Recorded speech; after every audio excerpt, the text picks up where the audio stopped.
Morgan's fingers trembled as she pressed record on her phone, the flight attendant's voice growing louder behind her. "I've worked this airline for 22 years and never seen such entitlement." The first-class cabin fell silent as passengers stared, some with disgust, others with shameful curiosity. Morgan had shown her boarding pass 3 times already. Her heart pounded as security approached. Then the flight attendant collapsed mid-sentence, clutching her chest, gasping, "She's not the one from the warrant." Morgan froze. Warrant? What warrant? Her prestigious law career suddenly hung by a thread. Before we begin this shocking story, let viewers know where you're watching from, and if you believe in the power of justice against discrimination, hit that like and subscribe button to stay updated on stories that matter. 20 minutes earlier, Morgan Wright had boarded Transcontinental Airways Flight 237 with a sense of purpose. Today's flight to Chicago would position her perfectly for tomorrow's career-defining presentation to Westlake Industries, potentially bringing a $100 million client to Ellis and Montgomery, where she was on track to become the firm's youngest senior partner. As a Harvard Law graduate with an impeccable win record, Morgan had rightfully earned her first-class seat through accumulated miles after years of business travel. She straightened her tailored navy suit as she located her window seat in 3A, tucking her designer briefcase under the seat in front of her. The flight attendant at the cabin entrance had smiled professionally, but Morgan hadn't missed the slight double-take when checking her boarding pass. It was subtle, but familiar. Morgan settled into her seat, mentally reviewing her presentation points when an older white couple paused in the aisle beside her. "Excuse me," the woman said with a tight smile. "I think you might be in our row." Morgan smiled politely and showed her boarding pass. "I'm in the correct seat, 3A. The woman's husband leaned forward, frowning. "This is first class, you know." Before Morgan could respond, another passenger intervened. "She's clearly in the right seat, just move along." Morgan nodded gratefully as the couple huffed away. This wasn't her first experience with assumptions, but she refused to let it disturb her focus on tomorrow's presentation. The real trouble began when Heather Caldwell started her pre-flight cabin check. The head flight attendant, a slim woman, in her 50s with perfectly coiffed blonde hair and a tight smile, stopped abruptly at Morgan's row. "May I see your boarding pass, please?" Heather's voice carried a sweetness that didn't reach her eyes. Morgan presented her digital pass on her phone. Heather studied it with unusual scrutiny, her lips pursing. "And may I see some ID as well?" Morgan provided her driver's license, maintaining her professional composure despite the fact that no other passengers were being subjected to this double verification. Heather compared the ID to Morgan's face for an uncomfortably long moment. "Thank you," she finally said, moving on. Morgan took a deep breath, trying to refocus on her presentation notes. Just another day navigating spaces not designed with her in mind. 10 minutes later, Heather returned. "I'm sorry to bother you again, but there seems to be some confusion about this seat assignment." Her voice was louder now, drawing attention from nearby passengers. "I've already verified my boarding pass twice," Morgan replied calmly, though her heart rate accelerated. "Is there a specific issue?" Heather's smile tightened. "Our system shows some inconsistency with your upgrade. First class is fully booked today." Morgan remained composed. "I used my miles for this upgrade 3 weeks ago and received confirmation. I'd be happy to show you the email." Several passengers were openly watching now, some with discomfort, others with barely concealed interest in the developing situation. A white businessman across the aisle caught Morgan's eye and gave a small nod of support. As Morgan pulled up her confirmation email, Heather's radio crackled. After listening to the message, her expression hardened. "Wait here," she instructed before walking briskly to the front of the cabin. Morgan noticed whispers spreading through first class. A young white woman diagonally across the aisle looked embarrassed and offered a sympathetic smile. The tension in Morgan's shoulders increased as Heather returned with another crew member. "Ms. Wright," Heather announced loudly, "we have reason to believe your upgrade was processed fraudulently." The accusation hung in the air as several passengers gasped. Morgan felt her cheeks burn despite her determination to remain professional. "That's absolutely false," she replied, keeping her voice steady. I've been a Platinum member for 5 years and processed this upgrade through the official app. Heather crossed her arms. Our system flags certain unusual transactions, and yours has been flagged. I'll need you to gather your belongings and move to your originally assigned seat in economy. The second crew member stood awkwardly by, looking uncomfortable with the situation. I will not be moving, Morgan stated firmly.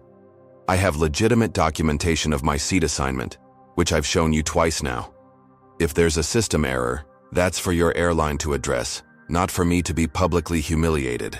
Her legal training kicked in as she maintained direct eye contact with Heather, whose face had begun to redden. Are you refusing a crew member's instruction?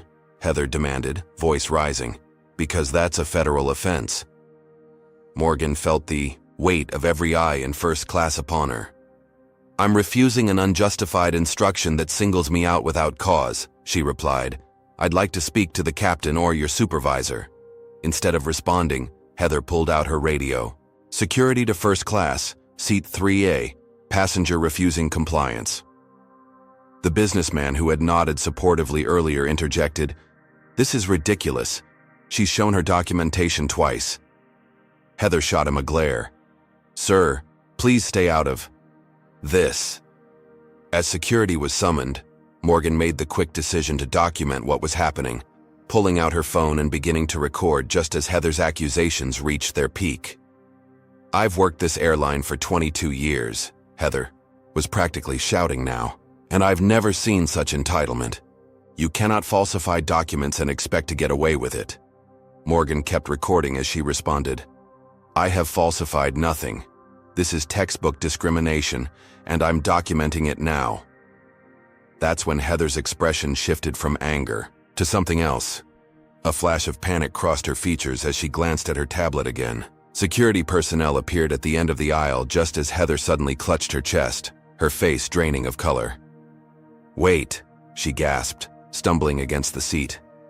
She's not the one from the warrant. And then she collapsed into the aisle, leaving Morgan staring in shock at both the revelation and the medical emergency unfolding before her. What warrant? Morgan's mind raced as passengers jumped up in alarm and calls for a doctor echoed through the cabin. Her prestigious, law career, her carefully built reputation, everything suddenly hung by a thread with that single word, warrant. The next 30 minutes unfolded like a nightmare in slow motion. Flight 237's departure was indefinitely delayed as medical personnel boarded to attend to Heather, who had regained consciousness but remained pale and disoriented on the aisle floor. Despite the flight attendant's collapse and her cryptic final words, the security officers who had been summoned didn't leave. Instead, they stood uncomfortably close to Morgan's seat, creating a visible spectacle for everyone on board. Ma'am, we'll need you to answer some questions, the taller officer said, his hand resting conspicuously on his radio. Morgan's legal instincts kicked in immediately. I'm happy to cooperate, but I'd like to understand what's happening. What warrant was Miss Caldwell referring to? The officer exchanged glances with his partner. That's what we're trying to determine, ma'am? Around them, the scene had transformed into a social media frenzy. At least a dozen passengers had their phones out, recording everything from multiple angles. Morgan could see herself reflected in their screens.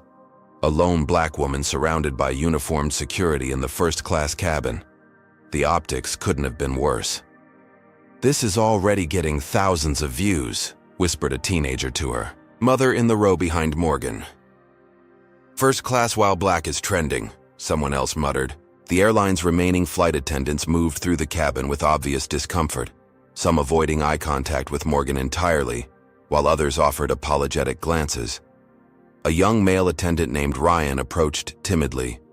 Ms. Wright, can I get you some water while this gets sorted out? Before Morgan could answer, an older female attendant pulled him aside, whispering something that made him retreat. The plane's intercom crackled to life, and the captain's voice filled the cabin. Ladies and gentlemen, we apologize for the delay. Our crew member is being treated and will be transported to a local hospital. In the meantime, we need to complete some security protocols before departure. A brief pause followed. Would the passenger in 3A please gather their belongings and proceed to the front of the aircraft for additional verification? Security will escort you. This is for the safety of all passengers." The announcement landed like a physical blow. Morgan felt her professional dignity stripped away with each word. Every eye in the cabin turned toward her, some curious, some judgmental, a few sympathetic. She had done nothing wrong, yet was being treated like a criminal. "I'll need your compliance, ma'am," the security officer said, motioning toward the aisle.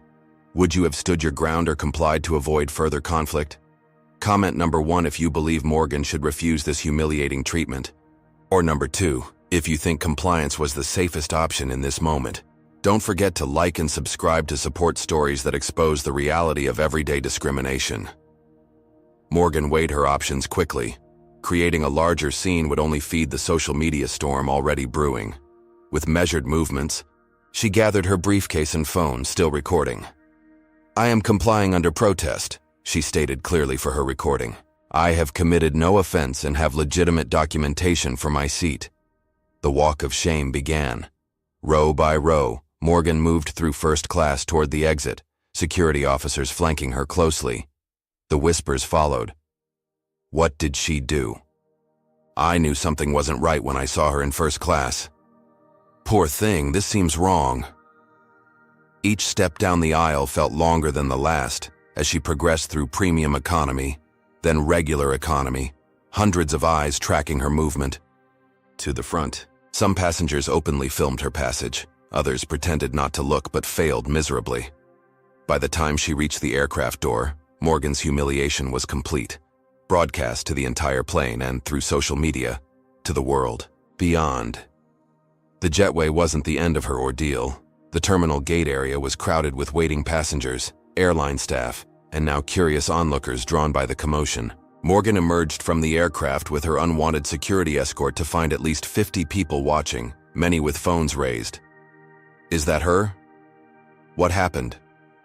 The questions hummed around her as she was directed to a small office off the main concourse.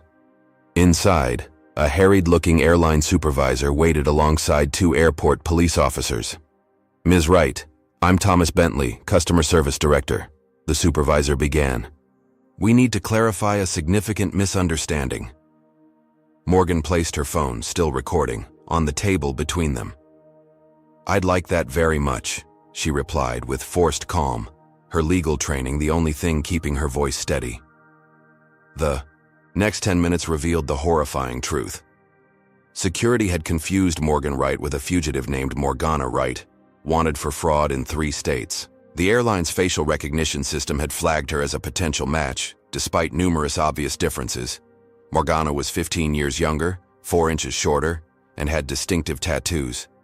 The only similarities were their race and similar names. This is unconscionable, Morgan said, her professional composure finally cracking. Your flight attendant publicly accused me of fraud, demanded I leave my rightfully purchased seat, called security on me, and created a spectacle. That's now viral online. All because your system can't distinguish between black women? Thomas shifted uncomfortably. Ms. Caldwell overreacted to the alert. We sincerely apologize for the misunderstanding. His emphasis on misunderstanding rather than discrimination wasn't lost on Morgan. We'd be happy to rebook you on the next flight to Chicago, upgrade included, of course, he offered with a tight smile that suggested he considered the matter resolved. Morgan glanced at her watch in dismay. Even if she took the next flight, she would miss her critical pre-meeting dinner with the partners. The presentation tomorrow morning was now in jeopardy. Your misunderstanding may have just cost my firm $100 million client, she said quietly. A rebooking doesn't begin to address the damage done here. The police officers, having verified Morgan's identity, looked increasingly uncomfortable with the situation. One of them, an older, black officer, gave her a subtle nod that spoke volumes. We'll need statements from everyone involved, he said to Thomas, including the flight attendant once she's medically cleared. Thomas nodded quickly. Of course, of course. Meanwhile, Ms. Wright, would you prefer the next flight or a complete refund? The casual way he offered these insufficient remedies for public humiliation and professional damage made Morgan's decision clear. This wouldn't end with a replacement ticket or refund. Someone needed to be held accountable for the systemic failures that had allowed racial profiling to masquerade as security protocol. But first, she needed to salvage what she could of her professional obligations. She reached for her phone to call her colleague Aiden. How could she explain that she'd been thrown off a flight because the airline couldn't tell black women apart? And would her career survive the viral video already circulating of her being escorted off the plane like a criminal? What other devastating consequences awaited her beyond this terminal? They did what? Aiden Matthews' voice carried through Morgan's phone with such volume that she had to pull it away from her ear. Standing in the terminal with her rebooked ticket for a flight departing in 3 hours, Morgan closed her eyes and massaged her temple with her free hand. "I need you to stall the dinner meeting, Aiden. Tell them my flight was canceled due to mechanical issues." She deliberately kept her voice low, aware of the curious glances from nearby passengers who had witnessed her ordeal. Some were still filming discreetly. "That's not going to work, Morgan," Aiden replied, his voice tense. "Westlake's CEO just landed in Chicago an hour ago. The managing partners are already at the restaurant. Richard is fuming that you're not here to lead the presentation prep." Richard Ellis, the founding partner of Ellis and Montgomery, was not a man who accepted excuses, especially when a potential 9-figure client was involved. Morgan checked the time again. Even if everything went perfectly from this moment forward, she would miss the critical strategy dinner entirely and barely make tomorrow's presentation. "Put me on speaker with Richard," Morgan decided. "I'll explain the situation directly." The brief silence on the other end suggested Aiden's hesitation. "He's not in a good place right now, Morgan. Let me try to smooth things over first." In the background, she could hear the upscale restaurant ambiance and muffled voices of the firm's senior partners. After an excruciating wait, Richard's clipped tones came through the line. "Right. Where the hell are you? Westlake will be here in 20 minutes. Morgan took a deep breath. "Sir, I've experienced a discriminatory incident with the airline. They removed me from the flight after racially profiling me and—" Richard cut her off. "Save it for your Instagram, counselor. We have a $100 million client walking through the door, and my senior associate pick for partner is missing in action." The coldness in his voice made it clear he didn't believe her, or worse, didn't care. "I'll be on the next flight," Morgan promised. "I can still lead tomorrow's presentation." Richard's response was immediate and final. "Aiden will handle it. When you finally decide to join us, we'll discuss your future with the firm." The call ended abruptly. Morgan stared at her phone in disbelief. 7 years of exceptional service to Ellis and Montgomery, countless all-nighters, record-breaking settlements, and Richard had just threatened her partnership track over a situation entirely beyond her control. Her phone buzzed with a notification. Someone had tagged her in a video post. With growing dread, she opened the link to find herself trending on 3 different social media platforms. The most viral video, already at 300,000 views and climbing, carried the headline, "Black woman removed from first class after attendant collapses from stress." The comments section was a cesspool of speculation, many assuming she had somehow caused Heather's medical episode. Another notification popped up, a text from her mother. "Honey, are you okay? Your cousin just called about a video of you online." The public humiliation was now reaching her family. Just as Morgan was about to respond to her mother, her phone rang with an unknown number. "Ms. Wright, this is Trevor Richardson, Vice President of Customer Relations for Transcontinental Airways." The smooth, practiced voice oozed corporate damage control. "I'm calling personally about the unfortunate misunderstanding on Flight 237 today." Morgan switched to speakerphone and began recording the call. "Mr. Richardson, I wouldn't characterize racial profiling and public humiliation as a misunderstanding." There was a slight pause before Trevor continued, his tone unchanged. "We take these matters very seriously, Ms. Wright. Transcontinental Airways has a zero-tolerance policy for discrimination of any kind." The rehearsed statement contrasted sharply with her lived experience just hours earlier. "That's why I'd like to offer you our premier apology package, full refund of your flight, 10,000 bonus miles, and a voucher for future travel." Morgan nearly laughed at the absurdity. My professional reputation has been damaged, my partnership track potentially derailed, and you're offering me airline miles? Trevor's voice cooled slightly. We believe this is more than generous given the circumstances. Our internal review shows that proper security protocols were followed, even if there was a case of mistaken identity. Morgan's legal mind registered the careful phrasing. They were already positioning for potential litigation. Your proper security protocols resulted in my being publicly paraded through an aircraft and terminal based solely on racial profiling. Your system confused me with someone who doesn't even resemble me beyond our race. Trevor cleared his throat. Ms. Wright, I'd recommend accepting our offer. These situations can become complicated. Social media narratives are difficult to control, and we have access to all onboard recordings that tell the complete story. The implied threat wasn't subtle. Accept our token offer, or we'll make this worse for you. I'll have my attorney contact your legal department, Morgan replied, coolly. And Mr. Richardson? I recommend reviewing those recordings carefully before making threats. Discrimination cases can indeed become very complicated for airlines. She ended the call, her hands shaking with repressed anger. That evening, alone, in an airport hotel room instead of at the strategic dinner with Westlake Industries, Morgan received an email that confirmed her worst fears. The subject line read simply, "Temporary leave of absence."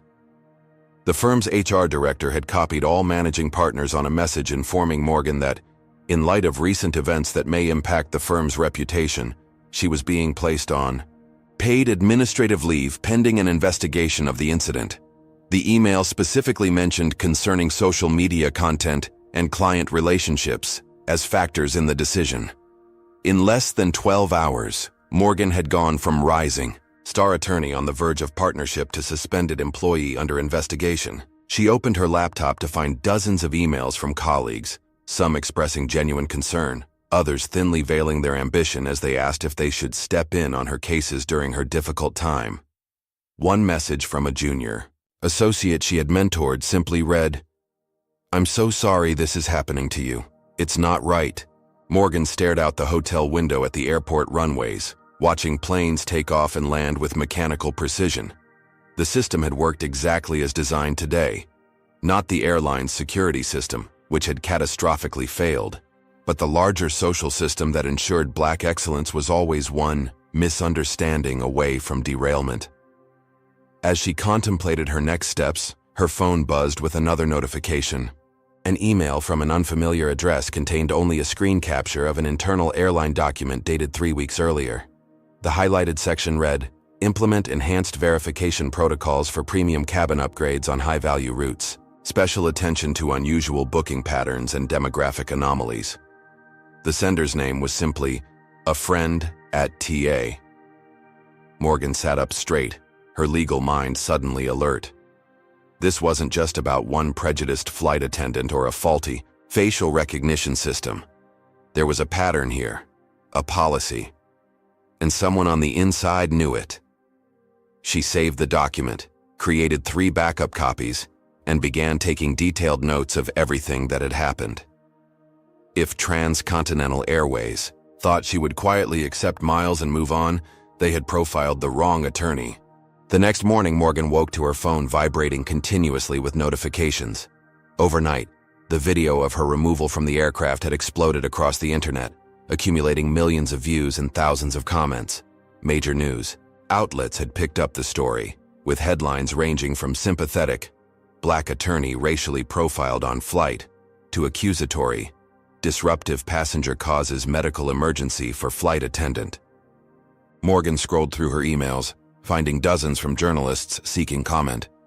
Her firm had sent another terse message reinforcing her administrative leave and explicitly instructing her not to speak to media on any matters that might reflect on Ellis and Montgomery. She was effectively being silenced while her reputation burned. With her professional obligations temporarily suspended, Morgan channeled her legal training into researching Transcontinental Airways' history with minority passengers. What she discovered was disturbing. Over the past 5 years, there had been 47 reported incidents of black first-class passengers being questioned about their seating assignments, compared to only 3 such incidents involving white passengers. In 12 cases, passengers had been asked to move despite having valid tickets. The airline had settled 4 discrimination lawsuits quietly, with sealed agreements. Most tellingly, complaints about racial profiling had increased 300% since Transcontinental had implemented its new security verification system 18 months ago. The pattern was impossible to ignore, yet somehow the airline had avoided significant public scrutiny. Morgan was comparing demographic data when her phone rang with another unknown number. "Ms. Wright, this is Vanessa Chen from the National Herald. I'm an investigative journalist covering corporate accountability and discrimination." Morgan hesitated, mindful of her firm's warning against media engagement. "I'm not sure I can comment, Ms. Chen." The journalist continued undeterred. "I understand, but I'm not just calling about your incident. I've been investigating Transcontinental Airways for months. Your case fits a pattern I've documented." Morgan's interest was immediately piqued. "What kind of pattern?" Vanessa's voice lowered slightly. "Systematic targeting of minorities in premium cabins, especially on high-profit routes. I've interviewed 17 passengers with experiences similar to yours in the past year alone. Your case is just the first to go viral." The confirmation that her experience wasn't isolated strengthened Morgan's resolve.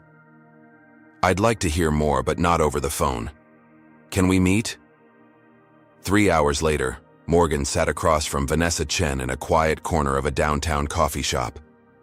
The journalist, a sharp-eyed woman in her 30s, spread several documents across the table.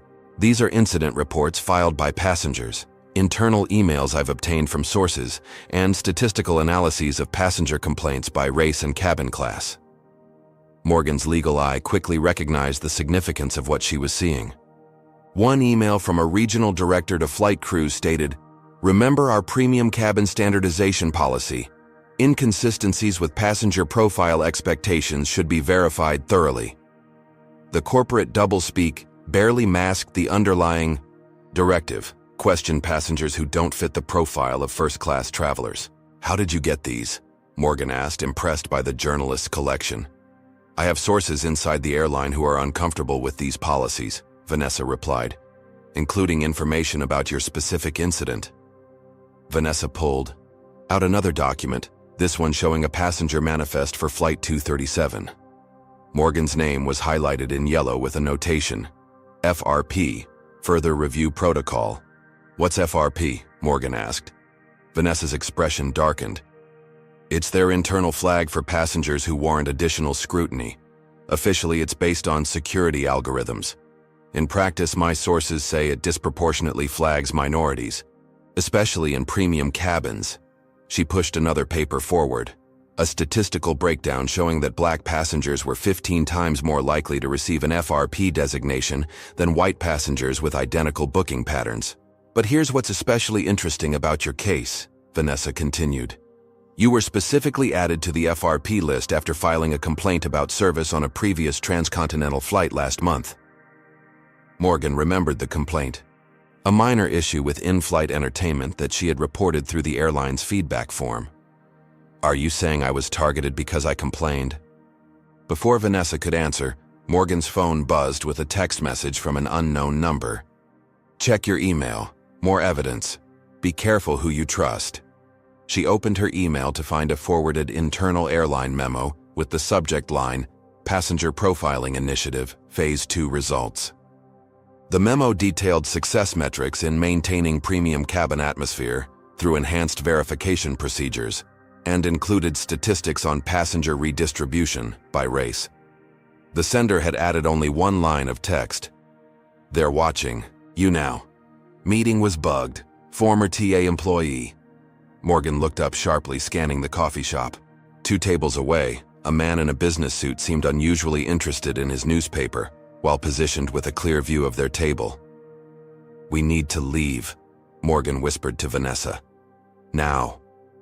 Outside, walking briskly down the street, Morgan shared the forwarded email with Vanessa.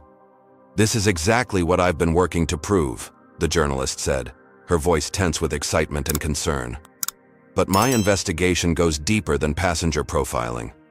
I believe there's a connection between Transcontinental Airways policies and certain corporate clients who've pressured the airline to maintain a particular passenger experience in premium cabins." Morgan stopped walking. "Corporate clients like Westlake Industries?" she asked, a sickening realization forming. Vanessa looked surprised. "How did you know?" "Westlake is one of Transcontinental's biggest corporate accounts. They have a special contract guaranteeing their executives premium travel experience standards." The pieces suddenly connected in Morgan's mind. Her law firm's biggest potential new client was directly linked to the airline's discriminatory practices. And not just linked, potentially driving them. Morgan shared her suspicion about the connection between Westlake, her law firm, and the airline. "I need to find out if my firm knew about these practices," she said, her voice hardening with determination. "If they were willing to sacrifice me to protect a discriminatory client relationship." Vanessa nodded. "Be careful. These connections run deep. Corporate executives, board members, they move between these companies, sit on each other's boards, protect each other's interests." As if to confirm her warning, Morgan's phone alerted her to a breaking news notification. Transcontinental Airways CEO James Whitfield issues statement on viral flight incident.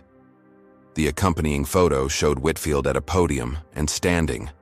Just behind him was a face Morgan recognized immediately, Richard Ellis, her firm's managing partner. "They're not just connected," Morgan whispered, showing Vanessa the image. "They're coordinating their response." The journalist's eyes widened.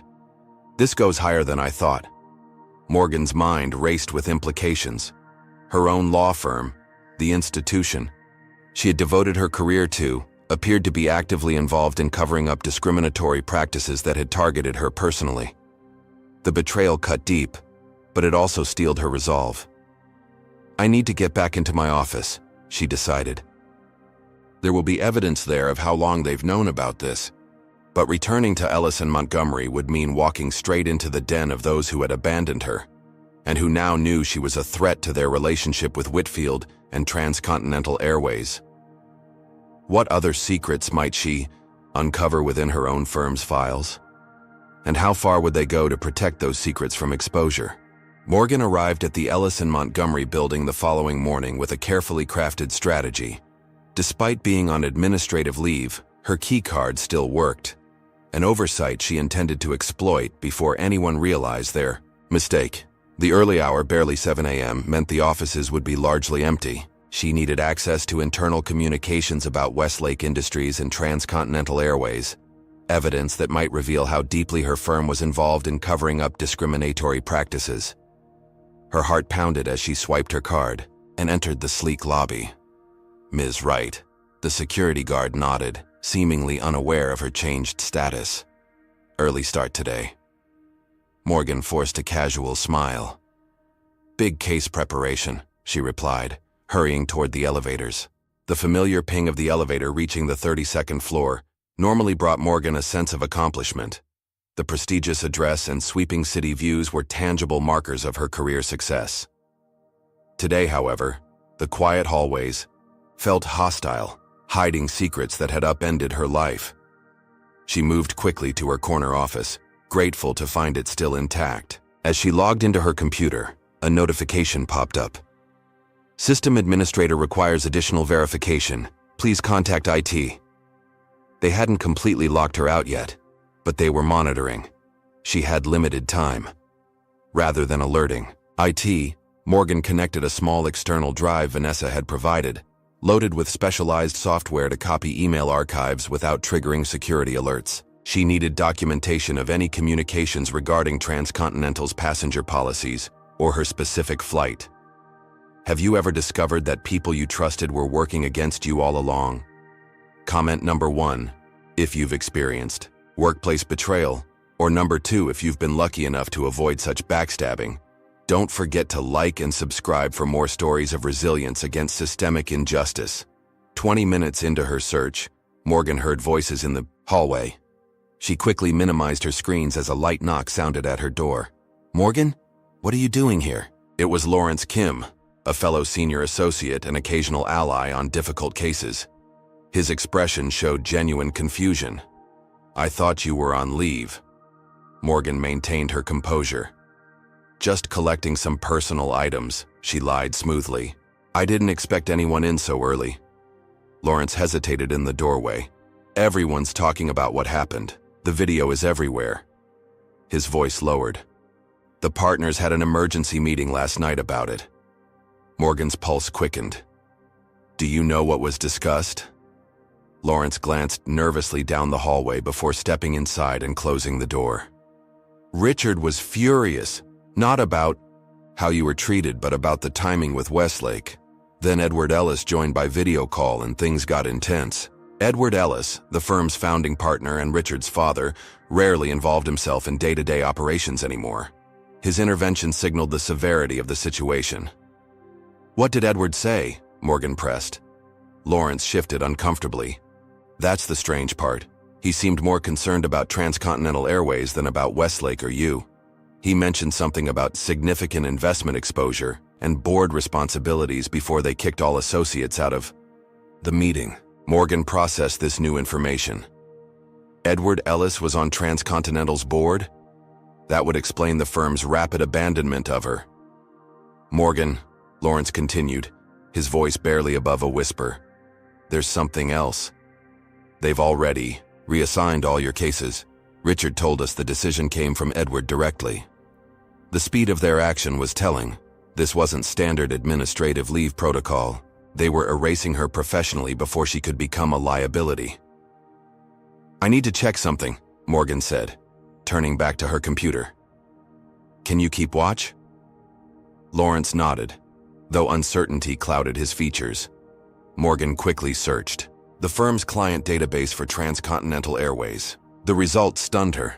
Ellis and Montgomery had represented the airline in settling all 4 previous discrimination lawsuits she had discovered in her research. The same partners now courting Westlake had quietly helped Transcontinental bury evidence of racial profiling for years. A separate search revealed that Edward Ellis personally owned over $5 million in Transcontinental stock. The conflict of interest was staggering. Her own firm had every motivation to discredit her experience rather than support her. As she downloaded these records to her drive, Lawrence reappeared at the door. Richard just arrived, he warned. And he's asking why your keycard was used this morning. Morgan quickly disconnected the drive and slipped it into her pocket. Thanks for the heads up, she said, gathering her purse. Lawrence, did you know about the firm's relationship with iSouth Transcontinental? His averted gaze answered before his words did. Not until yesterday, I'm sorry, Morgan. She was barely out of her office when she spotted Richard Ellis striding purposefully down the hallway, his face set in grim determination. Right, he called sharply. My office, now. Several early arriving associates pretended not to notice the confrontation as Morgan followed Richard into his corner suite. He closed the door with controlled precision before turning to face her. Explain to me why you're accessing our servers while on administrative leave. His tone was ice cold. Morgan maintained professional composure. I came to collect personal items and research for cases I've been managing for years, cases that apparently have been reassigned without any consultation. Richard's expression didn't change. Your access to firm resources is suspended during this investigation. I'll need your key card and any firm devices immediately. Morgan handed over her card, but remained silent about the external drive in her pocket. I think we both know this. Isn't about the airline incident, she said calmly. It's about Edward's position on Transcontinental's board and the firm's history of helping them settle discrimination cases. The slight widening of Richard's eyes confirmed she had struck a nerve. You're constructing conspiracy theories to avoid responsibility for your own actions, he replied, but the practiced ease of his usually smooth delivery was missing. Your behavior on that flight and subsequent media campaign have damaged this firm's reputation and jeopardized client relationships. Morgan didn't flinch. My behavior? I was racially profiled, publicly humiliated, and removed from a flight for which I had valid documentation. The only thing I'm guilty of is being a black woman in first class. Richard's jaw tightened. That's your interpretation. The airline has provided us with a very different account. Of course they had. The coordination between Transcontinental and Ellis and Montgomery was clearly well established. I'm sure they did, Morgan replied. Just as I'm sure you helped them craft it. She moved toward the door. I'll have my personal belongings collected later this week. Richard's voice stopped her. You should know that your office is being relocated while you're on leave. We needed your space for the Westlake team. The petty power move was meant to emphasize her sudden expendability. Where exactly is my new office? Morgan asked, already suspecting the answer. Richard's thin smile confirmed it. We've prepared a workspace in the file room on the basement level, temporarily, of course. The message couldn't be clearer. She was being buried, literally and figuratively. How considerate, Morgan replied with equal insincerity. And my case files? Richard waved dismissively. All reassigned appropriately. Austin has taken over your major clients. Austin Reed, her most ambitious and least principled colleague, would certainly work to ensure those clients never returned to her, even if she survived this professional assassination. As Morgan left Richard's office, she noticed the stares and whispers from colleagues who had once sought her mentorship. Some averted their eyes entirely. Others watched with barely concealed curiosity or schadenfreude. By the time she reached the elevator, she had received an email notification that her firm email access had been revoked and her personal belongings would be inventoried and delivered to her home address. They were locking her out completely, ensuring she couldn't access any further damaging information. In the elevator, alone for a moment, Morgan checked her phone to find text messages from 3 clients asking why they had been reassigned to other attorneys without consultation. The professional damage was spreading rapidly, exactly as the firm intended. Before leaving the building, Morgan made one final stop. The IT department was located on the 30th floor, and she had one potential ally there. Dev Patel had helped her recover critical evidence files numerous times over the years, often working late to meet her trial deadlines. His cubicle was tucked in the back corner, intentionally isolated from management oversight. Dev, she called, softly from the department entrance. He looked up, surprise and then concern crossing his features. Morgan, I heard what happened. That's seriously messed up. She approached his desk, lowering her voice. I need to know something. Has anyone requested access to monitor my personal devices or accounts? Dev glanced around nervously before typing something on his keyboard. He turned the screen slightly toward her. The message read, Yes, full surveillance package initiated yesterday. Office bugged this morning. Be careful. Morgan maintained a neutral expression while processing this alarming information. Thanks for checking, she said at normal volume. If you find my missing trial notes, let me know.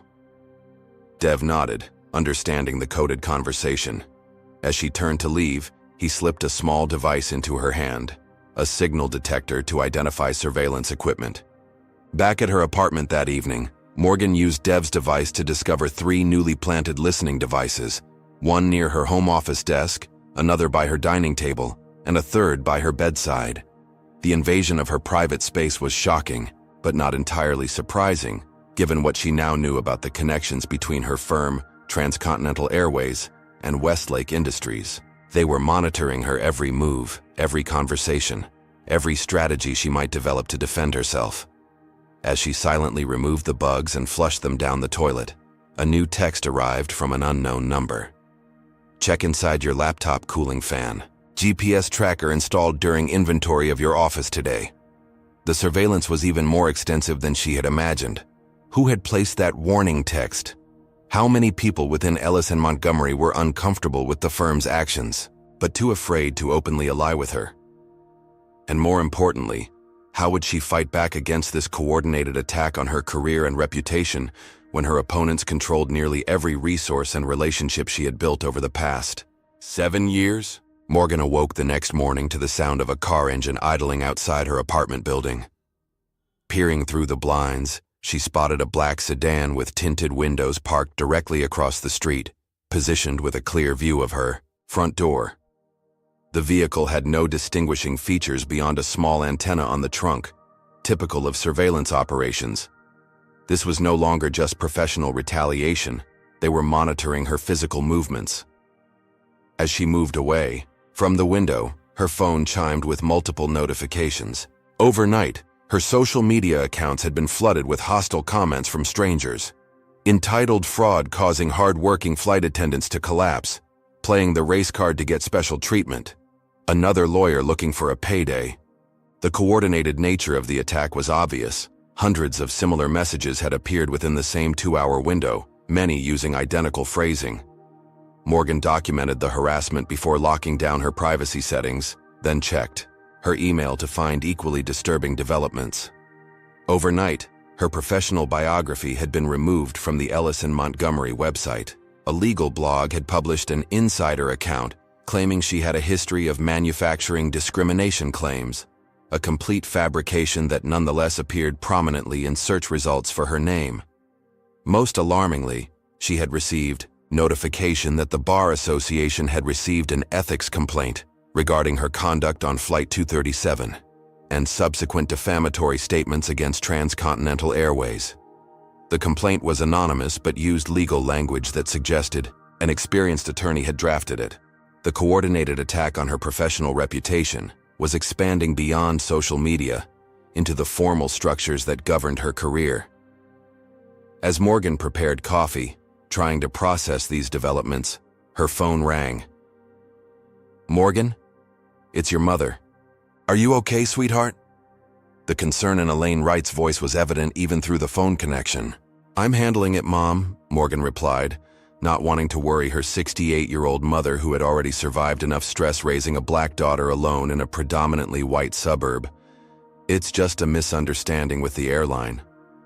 Her mother's silence indicated she wasn't convinced. "That's not what the man who called me said," Elaine finally responded, her voice tight with worry. Morgan's hand froze around her coffee mug. "What man? Someone called you?" Her mother explained that late the previous night, a man claiming to be from airline security had called asking questions about Morgan's history of confrontational behavior, and suggesting that Elaine might want to encourage her daughter to accept the airline's generous settlement before things escalate further. The thinly veiled threat to her elderly mother sent a wave of rage through Morgan that momentarily displaced her fear. "Mom, listen carefully," Morgan instructed, her attorney instincts kicking in. "If anyone calls again, don't engage. Tell them, all communications must go through my attorney and hang up. Then call me immediately. Can you do that?" After reassuring her mother and ensuring she had support from neighbors, Morgan ended the call, her hands shaking with anger. They had crossed a line by involving her family. She needed to act decisively before the situation escalated further. Just as she reached for her laptop, her phone chimed with a text from her neighbor across the hall. "Someone was trying your door this morning around 4 a.m. I looked through the peephole and saw a man in a dark jacket. He left when I turned on my lights." Morgan immediately checked her security camera footage, but discovered the system had been disabled during the night. The app showed connection error for the critical time period. The mounting evidence of surveillance and intimidation convinced Morgan she needed professional help. She called Xavier Thompson, a prominent civil rights attorney she had met at a legal conference years earlier. "Xavier, I'm dealing with a coordinated attack following a racial profiling incident," she explained after reaching him. "It involves a major airline, my own law firm, and potentially other corporate entities." Xavier listened intently before responding. "This is how they operate, Morgan. Discredit the victim while controlling the narrative. I've seen it before, with Transcontinental."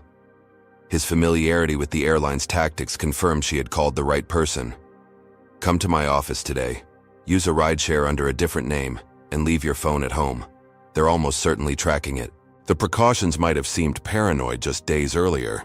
Now they felt necessary. Following Xavier's instructions, Morgan left her phone in her apartment's bathroom with the shower running to create a digital alibi, then exited through the building's service entrance. She took a circuitous route to Xavier's office in the city's legal district, where his receptionist immediately escorted her to a conference room with signal-blocking technology. We call this the Faraday cage, Xavier explained as he entered. No electronic surveillance can penetrate these walls. For the next 2 hours, Morgan detailed everything that had happened since the flight incident, including the connections she had uncovered between her firm, Transcontinental Airways, and Westlake Industries. Xavier took careful notes, occasionally asking clarifying questions. When she finished, he sat back with a grim expression. They're following the corporate discrimination playbook to the letter. Discredit, isolate, intimidate, then offer a lowball settlement when you're at your most vulnerable. I won't settle, Morgan stated firmly. Too many people have experienced this same treatment and been silenced. Xavier nodded approvingly. Good. But you should know what you're up against. These corporations have virtually unlimited resources and powerful connections. They'll dig through every aspect of your life looking for anything they can use against you. Credit history, dating life, college indiscretions, nothing is off limits. As if on cue, Morgan's temporary phone rang with a call from her bank. Her accounts had been frozen due to suspicious activity. When she demanded details, the representative explained that multiple large transfers had been attempted from her accounts overnight, triggering their fraud detection system. I didn't authorize any transfers, Morgan insisted. The representative's response was chilling.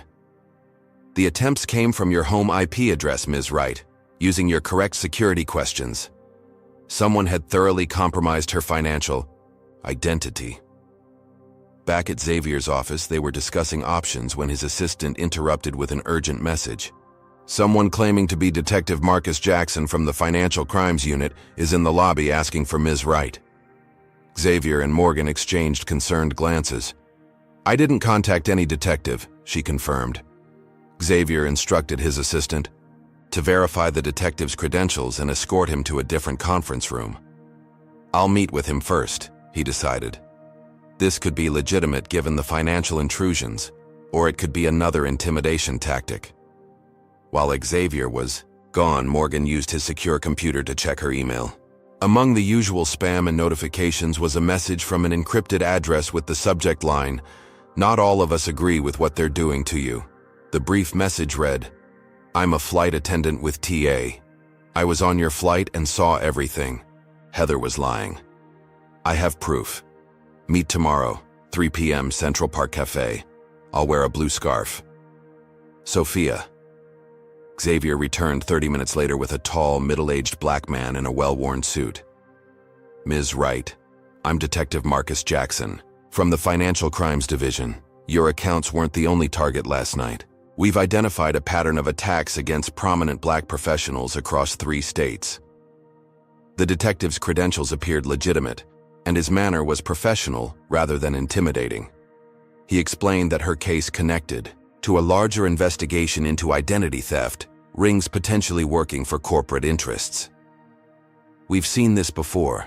Discriminatory incident goes viral, then victims' finances and reputation get systematically attacked. Makes it harder for them to fight back. Detective Jackson seemed genuinely concerned, offering to assign extra patrols near her apartment and providing his direct number for emergencies. As he was leaving, he paused at the door. Off the record, Ms. Wright. I've been flying Transcontinental for 15 years, started getting randomly selected for additional screening every single time after I made diamond status. This isn't just about one flight attendant or one incident. It's systemic. That evening, returning to her apartment after implementing financial safeguards, Morgan found her mother waiting outside her building. I couldn't stay away knowing you're going through this alone, Elaine explained, pulling her daughter into a tight embrace. They called again, asking more questions. Morgan's concern deepened. The harassment was escalating despite her precautions. After settling her mother in the guest room, Morgan checked her secure email to find a disturbing update from Vanessa Chen. 2 sources went silent overnight. Third source says someone accessed their home. Be careful, they're eliminating witnesses. The walls were closing in as Transcontinental and her former firm systematically dismantled her support network and applied pressure from multiple directions. Even Detective Jackson had noted the pattern from previous cases. Isolate the victim, destroy their credibility, drain their resources, then offer settlement when they're too exhausted to continue fighting. As Morgan sat in her darkened living Room that night, watching the same black sedan still parked across the street, her temporary phone chimed with a text from an unknown number. Your mother's medication has been processed at Wilson Pharmacy. Refills available for pickup tomorrow. The message was clearly meant to convey that they knew intimate details about her mother's health, a threat wrapped in mundane information. They were escalating again, demonstrating their reach into her most personal concerns. Morgan took a deep breath, fighting the rising tide of anxiety. Tomorrow she would meet Sophia, the flight attendant who claimed to have evidence. If legitimate, this could be the breakthrough she needed to shift momentum in her favor. But the meeting also carried significant risk. What if it was a trap? What if Sophia had been coerced or replaced? The stakes were rising with each passing day, and Morgan increasingly felt that her opponents were always several steps ahead, anticipating her moves before she made them. Who could she truly trust in this expanding web of surveillance and intimidation? And how far would Transcontinental Airways and Ellis and Montgomery go to silence her? Morgan arrived at Central Park Cafe 30 minutes early, carefully scanning the area for surveillance or potential threats.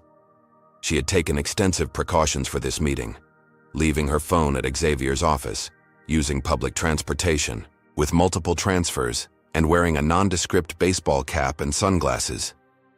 Finding a table with a clear view of both entrances, she ordered a coffee and waited, anxiety building with each passing minute. At precisely 3 o'clock, a slender, white woman with a bright blue scarf wrapped around her neck entered the cafe. She appeared to be in her early 30s, with nervous eyes that darted around the space before settling on Morgan. After ordering at the counter, she approached cautiously. "Ms. Wright?" she asked in a hushed voice. Morgan nodded slightly, gesturing to the chair across from her. "Sophia, I presume?" Once seated, Sophia kept her voice low. "I don't have much time. They're monitoring crew social media and communications since your video went viral." She reached into her purse and slid a small USB drive across the table. "This contains the unedited cabin footage from your flight. The airline has exterior cameras, galleys, and main cabin surveillance that passengers don't know about." Morgan's eyebrows raised in surprise. "Isn't releasing this a violation of company policy?" Sophia smiled grimly. "Definitely. Firing offense, at minimum, possibly worse given what's on it." She took a sip of her coffee, hands trembling slightly. "But what happened to you was wrong. And it's not isolated. Many of us have been uncomfortable with the passenger profile verification process they implemented last year. The confirmation from an insider validated everything Morgan had suspected. The footage shows Heather deliberately targeting you." Sophia nodded. "That and more. It shows her receiving specific instructions through her earpiece about you before she even approached your seat. And her collapse?" Sophia leaned closer. "It was theatrics. She's done it before when confrontations with certain passengers start, getting recorded, creates sympathy, shifts the narrative." This revelation aligned with what Morgan had suspected upon discovering Heather's medical records had been falsified. "Why are you helping me?" Morgan asked directly. "You're risking your career." Sophia's expression hardened. "My grandmother was one of the first black flight attendants in the 60s. The stories she told me." She shook her head.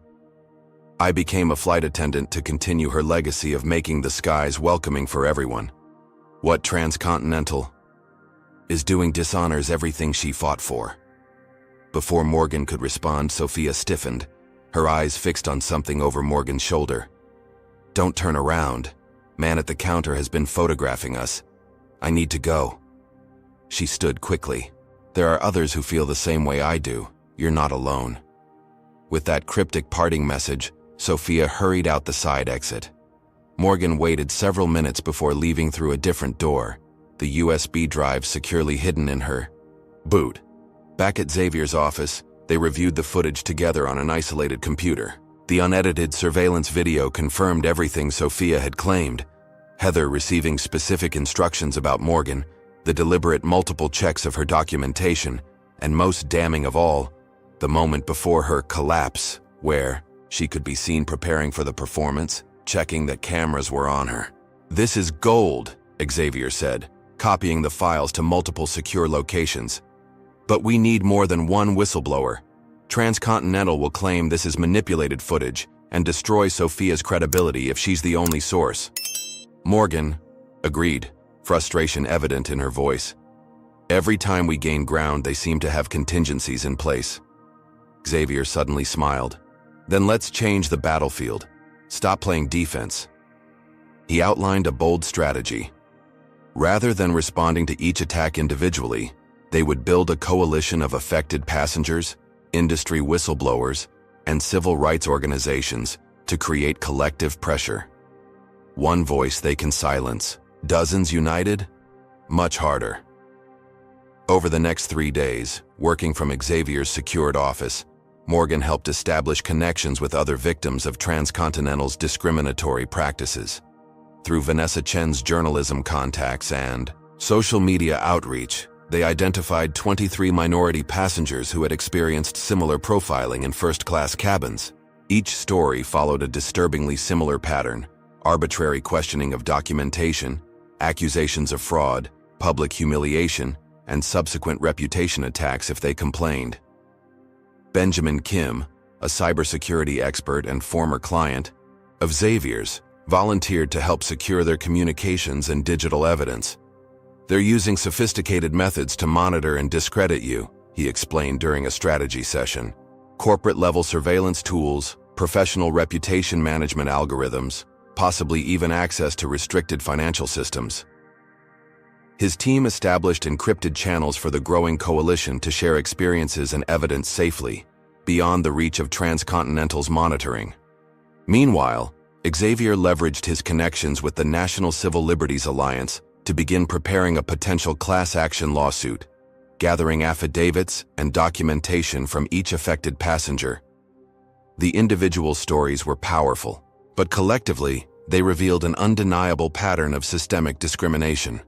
Morgan's former law professor, Eleanor Washington, offered her expertise in corporate accountability law. "What Transcontinental and your firm did crosses every ethical boundary," she stated after reviewing the evidence. "The Bar Association needs to know that Ellison Montgomery was representing both sides of discrimination settlements without disclosure." Her outrage translated into practical assistance, connecting Morgan with former students now working in regulatory agencies who could help navigate the complex intersections of aviation law, civil rights statutes, and corporate governance. With each new ally, Morgan felt the balance of power shifting slightly in her favor. The isolation tactics were failing as a supportive network formed around her case. The coalition's efforts gained momentum when Sophia convinced 2 other Transcontinental flight attendants to provide statements about the airline's passenger verification protocols. Both confirmed receiving specific training on identifying upgrade anomalies, a euphemism for questioning minorities in premium cabins.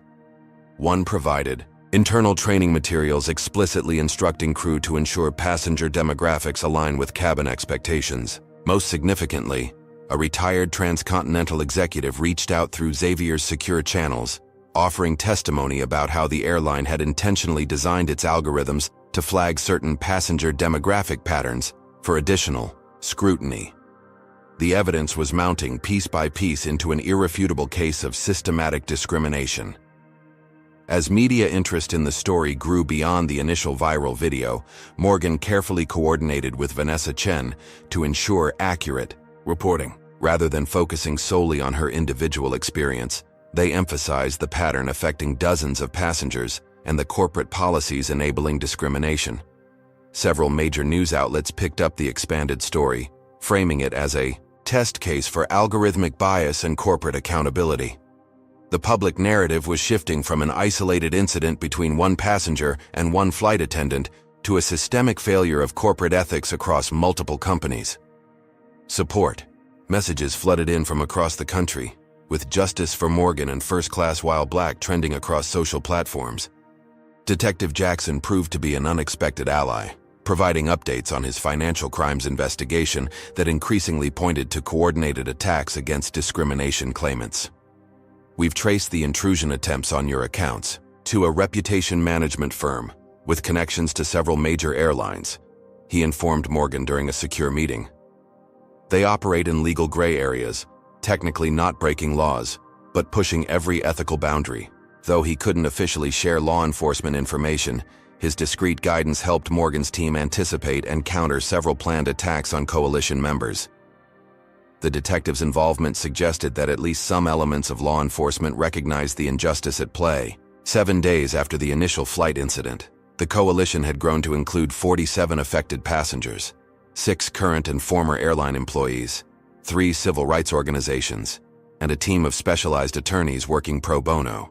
Xavier called an emergency strategy meeting when Benjamin discovered something alarming during his security sweeps. "They've escalated their surveillance," the cybersecurity expert explained, displaying technical data on a secure tablet. "These patterns suggest they're using government-grade monitoring tools now, normally restricted to law enforcement or intelligence agencies." The implication was clear. Someone with significant influence had directed extraordinary resources toward monitoring their activities. "They're getting desperate," Xavier observed, "which means we're making progress." As the meeting concluded, Morgan received a secure message from Sophia. "Urgent. Just overheard TAVP Trevor Richardson in Crew Lounge, recording attached." The audio file captured Trevor speaking to someone about the Morgan Wright situation, in explicitly racist terms. "These people never know their place. First class has standards for a reason. We've got too many of them thinking they belong there now." The unguarded comments, clearly not intended for public consumption, revealed the true attitudes driving Transcontinental's policies. The recording ended with Trevor's most damning statement: "Don't worry, we've handled troublemakers before. By next week, she'll be begging to settle for whatever we offer." The naked racism and explicit threat provided exactly the evidence they needed to demonstrate that discrimination wasn't an accident, but a deliberate strategy. As Morgan shared the recording with the coalition team, a sense of cautious optimism filled the room. For the first time since the incident, they had caught Transcontinental's leadership explicitly revealing their true intentions. The question now was how best to leverage this breakthrough before the airline could mount its inevitable counterattack. The following morning, Morgan woke to an urgent call from Xavier. "They've gone nuclear," he said without preamble. "Transcontinental filed a defamation lawsuit against you at 8:01 a.m., 10 million in damages for false claims of discrimination, causing reputational harm and lost business." Morgan had anticipated legal action, but the speed and scale of the lawsuit was clearly designed to overwhelm her resources. "They're also seeking an emergency injunction to prevent you or any coalition members from speaking publicly about the airline while litigation is pending." The timing was strategic. A Friday filing meant the earliest they could respond would be Monday, giving Transcontinental an entire weekend to control the narrative unopposed.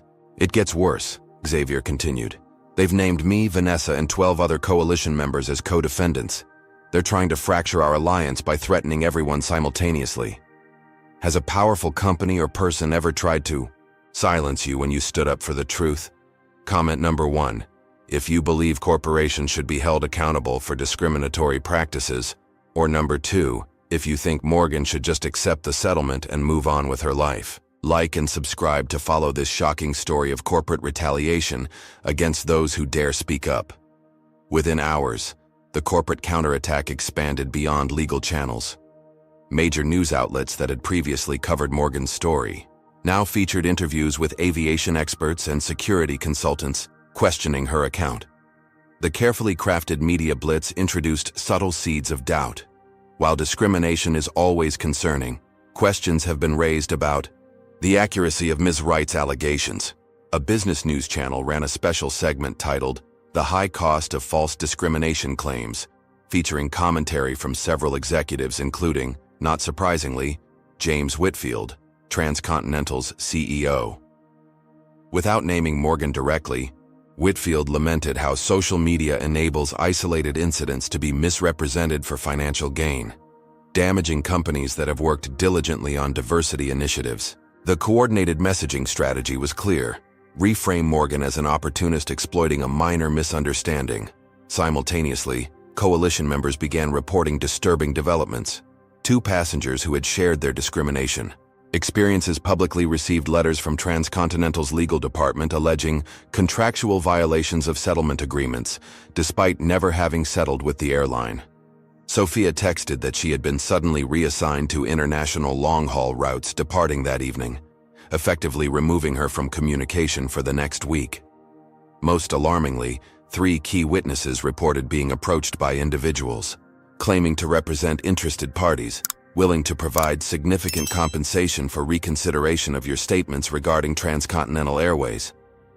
The company was systematically neutralizing their evidence through a combination of legal intimidation, operational maneuvers, and outright bribery attempts. Morgan's personal financial situation deteriorated further when she received notice that her bank accounts remained frozen pending extended fraud investigation. Her temporary accommodations had been paid through the weekend, but without access to funds, she would soon face housing insecurity, exactly as Transcontinental intended. Even her professional insurance provider, which normally covered legal defense for attorneys facing lawsuits, cited an obscure exclusion for matters arising from activities while on administrative leave from primary employer. Each financial pressure point increased the attractiveness of simply accepting whatever settlement Transcontinental might eventually offer. "They're trying to break you financially before we can even file our response," Xavier observed during an emergency strategy call. Classic corporate pressure tactic. The most devastating blow came when Xavier called Morgan from outside his office building late Friday night. "Someone broke in, targeted specifically to my files." His voice was tight with controlled anger. "They took our case files, client statements, everything related to Transcontinental. Building security cameras malfunctioned during the precise window of the break-in." The sophistication of the operation suggested resources far beyond normal corporate security. This required professional expertise and connections to disabled building security systems without triggering alarms. "Thankfully, I kept digital backups in separate secure locations," Xavier added. "But this shows they're willing to cross into criminal territory to shut us down." The escalation heightened safety concerns for everyone involved. If they would break into a law office, what other lines might they cross? Saturday morning brought Transcontinental's media offensive into full swing. James Whitfield held a press conference positioned as a diversity commitment announcement, which served as a thinly veiled platform to undermine Morgan, without naming her directly. "While we respect everyone's right to express concerns, we cannot allow false narratives to distract from our industry-leading inclusion initiatives," he stated smoothly. Behind him stood a carefully arranged group of Transcontinental employees, prominently featuring minorities in the front row. The cynical display of tokenism was followed by the announcement of a new passenger experience enhancement program, effectively rebranding the very verification protocols that had targeted minority passengers. Most disturbingly, standing at Whitfield's right hand was Richard Ellis, identified as both Morgan's former employer and a transportation industry legal expert. Richard's presence confirmed the coordinated nature of the attack. Taking the microphone, he delivered the most personal blow yet. "As someone who mentored Ms. Wright for 7 years, I'm deeply disappointed by her choice to fabricate discrimination claims when faced with standard security protocols. Ellis and Montgomery has always championed diversity, which makes these false allegations particularly hurtful to our firm family." The calculated betrayal, broadcast on national news, was designed to devastate both professionally and personally. By positioning himself as a disappointed mentor rather than an adversary, Richard aimed to make Morgan appear ungrateful and unreliable even to potential supporters. The press conference concluded with the announcement that Transcontinental had established a passenger relations improvement fund, undoubtedly their settlement mechanism for discrimination cases, exactly as Morgan's evidence had suggested.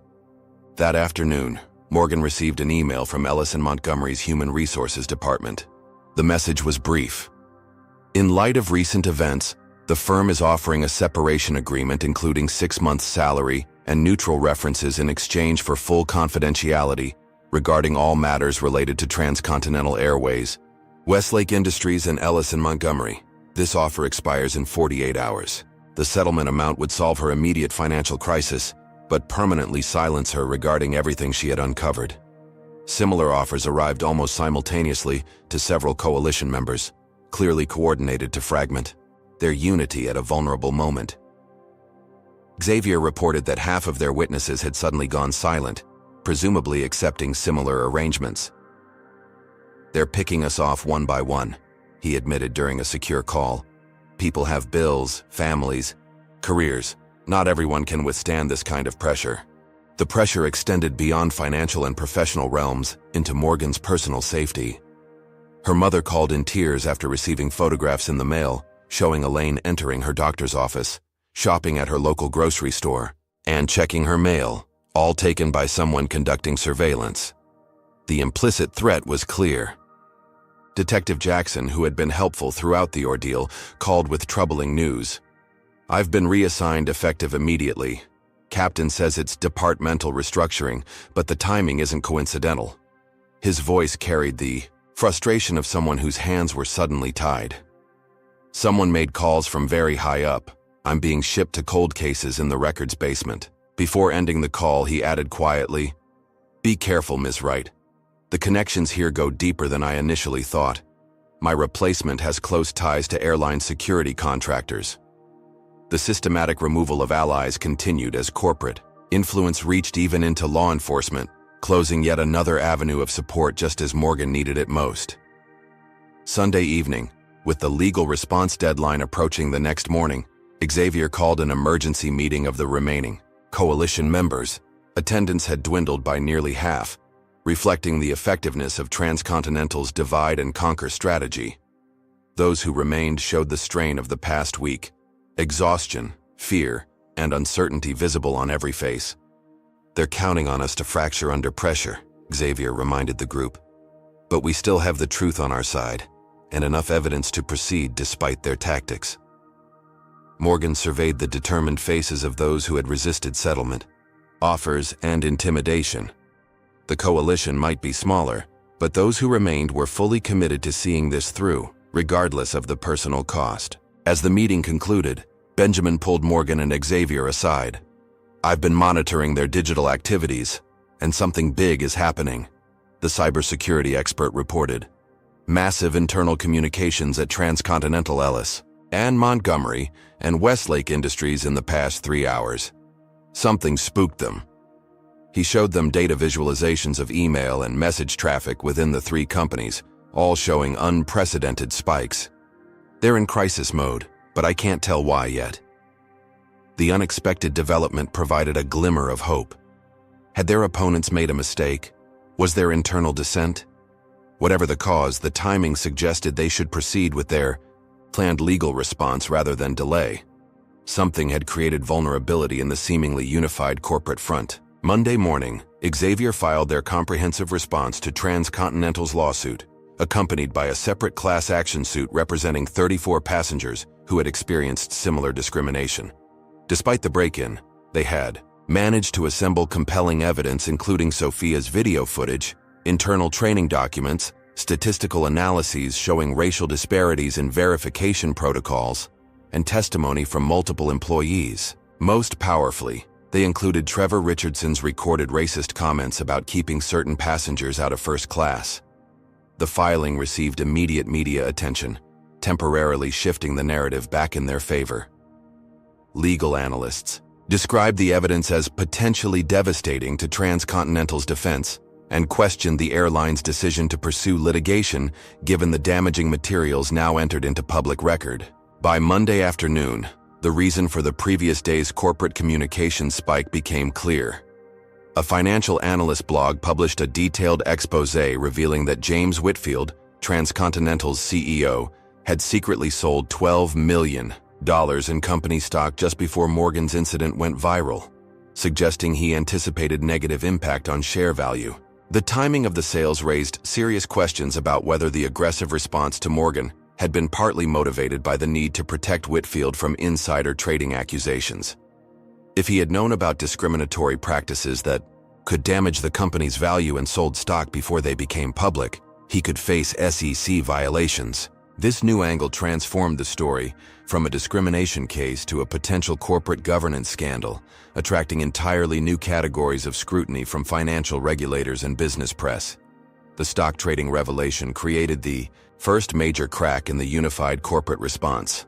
By Tuesday morning, Transcontinental's board of directors announced an emergency session, and rumors of internal conflict over handling of the situation began leaking to business publications. A financial news channel reported that several major institutional investors had expressed grave concerns about leadership decisions and potential liability exposure. Transcontinental's stock price dropped 11% in a single day, creating shareholder pressure that no amount of media management could easily contain. The coordinated attack on Morgan and her allies had been predicated on maintaining absolute control of the narrative, a control that was now slipping as new players with different priorities entered the field. Taking advantage of the momentary disarray, Xavier arranged for Morgan to give her first full-length television interview with a respected news program known for in-depth investigative reporting. Carefully prepared and supported by coalition members, Morgan presented a compelling narrative backed by substantial evidence. Rather than focusing solely on her personal experience, she methodically outlined the systematic nature of discrimination at Transcontinental, the coordinated effort to silence her, and the broader implications for corporate accountability. "This isn't about one flight or one flight attendant," she explained calmly. "It's about powerful entities believing they can discriminate with impunity, then destroy anyone who challenges them." Her poised, substantive responses contrasted sharply with Transcontinental's increasingly defensive statements, shifting public perception decisively.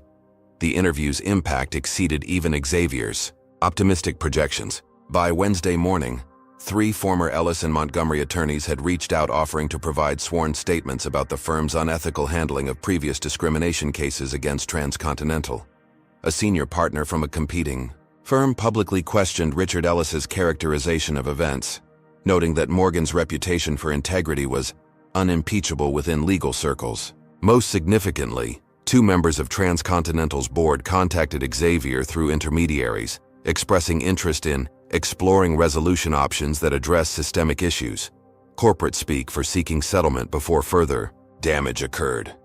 The unified front was crumbling as self-interest led various players to begin protecting their individual positions. The most dramatic development came Thursday morning when Morgan received a call from Vanessa Chen. "Turn on Business News now," the journalist instructed without preamble. Breaking news banners announced that Transcontinental Airways shareholders had filed an emergency motion to remove James Whitfield as CEO, citing catastrophic leadership failures and material misrepresentations to the board regarding discrimination policies. Simultaneously, the SEC announced a formal investigation into the timing of Whitfield's stock sales. The carefully constructed corporate counterattack had backfired spectacularly, focusing even more attention on the very practices Transcontinental had tried to conceal. Rather than silencing one passenger's complaint, their aggressive tactics had escalated the situation into a governance crisis, threatening the entire company's leadership structure. By Friday morning, exactly 1 week after Transcontinental filed their lawsuit against Morgan, Trevor Richardson was served with a subpoena for all communications regarding passenger verification protocols and the handling of Morgan's specific incident. Similar subpoenas went to Richard Ellis and other key executives involved in the coordinated response. Detective Jackson called from his basement reassignment to share a small victory. "Internal Affairs is reviewing why I was removed from your IADTR case after pressure from above. Things are shifting." Even the bank freezes on Morgan's accounts were suddenly resolved with a formal apology for the extended processing time. The momentum had definitively shifted, with the same corporate connections that had been weaponized against Morgan now creating vulnerability as executives sought to distance themselves from potentially illegal activities. As the corporate counterattack dissolved into internal finger-pointing and damage control, Morgan met with Xavier to discuss next steps. "They'll be offering settlement terms soon," he predicted. "Probably very generous financially with confidentiality requirements." Morgan nodded thoughtfully. "I'm not interested in just money. We have an opportunity to force real structural change." The discussion centered on how to leverage their suddenly strengthened position to secure not just personal compensation, but systematic reforms to protect future passengers. With each passing day, more evidence emerged, and more allies stepped forward, no longer afraid of retaliation from a company whose leadership was now fighting for survival. The question was no longer whether they could withstand the corporate counterattack, but how comprehensively they could transform the systems that had enabled discrimination in the first place. Despite the promising developments, Morgan's personal situation reached a crisis point in the days that followed. the temporary legal victories hadn't immediately translated to financial stability. Her savings, already depleted from weeks without income, dwindled to dangerous levels as legal costs mounted. Xavier had generously deferred his fees, but expert witnesses, court filings, and secure communications all required immediate payment. Morgan sold her designer handbags and watch, small sacrifices that bought precious time but couldn't sustain her indefinitely. The contrast was stark. Her case was gaining momentum while she personally faced potential financial ruin. Professional isolation deepened as former colleagues deliberately distanced themselves. Morgan's networking calls went unreturned. Emails to potential employers mysteriously disappeared. During a rare coffee meeting with a sympathetic former colleague, she learned that Ellis and Montgomery partners had been making discreet calls throughout the legal community, describing her as difficult and litigious, death sentences for an attorney seeking employment. 3 promising job interviews were abruptly canceled within hours of being scheduled. One hiring partner accidentally copied Morgan on an internal email that read simply, "Too much baggage right now. Maybe after the airline situation resolves." Her hard-earned professional reputation, built over years of exceptional work, had been poisoned through whisper networks. At Xavier's office, reviewing the latest filings, Morgan received an alarming call from the assisted living facility where her mother had temporarily relocated for safety. "Mrs. Wright experienced concerning chest pains this morning," the nurse explained. "She's been transported to Memorial Hospital as a precaution." Morgan rushed to the emergency room to find her mother connected to heart monitors, her normally vibrant presence diminished by institutional lighting and medical equipment. "It's just stress, baby," Elaine insisted weakly. "Don't you worry about me." But the cardiologist's assessment was more serious: stress-induced cardiomyopathy, sometimes called broken heart syndrome, triggered by the anxiety of recent weeks. The doctor spoke quietly, but firmly. "She needs rest and minimal stress for recovery. The current situation isn't helping." The guilt crashed over Morgan in waves. Her pursuit of justice had endangered the person she loved most. Returning to Xavier's office the following day, Morgan found the atmosphere unexpectedly tense.